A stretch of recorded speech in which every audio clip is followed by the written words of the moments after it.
Hola, soy Sara, toco la viola y estoy en Colonia de tour con el maestro Barenboim.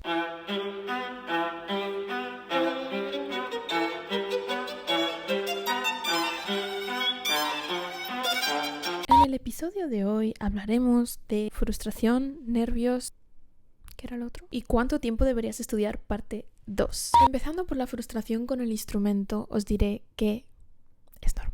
En este caso, yo creo que si la frustración perdura, os deberíais de preguntar, ¿me frustra el repertorio que estoy tocando? En este caso, os digo que alternéis la obra que nos gusta con una obra que sí. Una de cal y otra de arena. Ahí la tienes echándose una siesta. ¿Os frustra vuestro instrumento? Señal para volver a los básicos de la técnica. Deja de estudiar obras, ponte a estudiar escalas, analiza, claramente algo no va, pero no os preocupéis que tiene solución, ¿eh? Tercera pregunta, delicada. ¿El origen de vuestra frustración es vuestro profesor?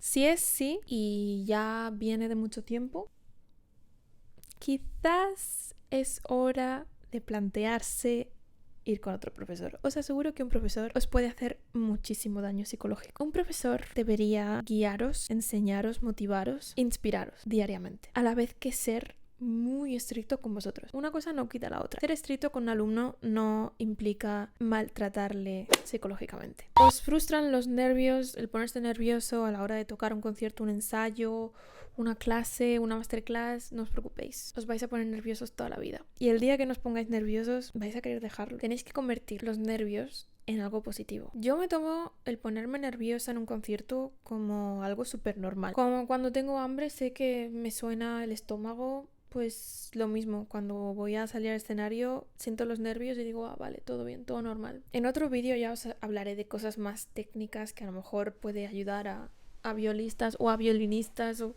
incluso a chelistas, no lo sé si la técnica es más o menos parecida, pero es que no os podéis imaginar cuánto de importante es la mente en estas situaciones. Es que es más de la mitad. Si vosotros podéis controlar vuestra mente, vais a poder controlar vuestro instrumento. Reconciliaos con este sentimiento tan incómodo. ¿Cuánto tiempo deberíais estudiar? Parte 2. Os voy a hacer varias preguntas.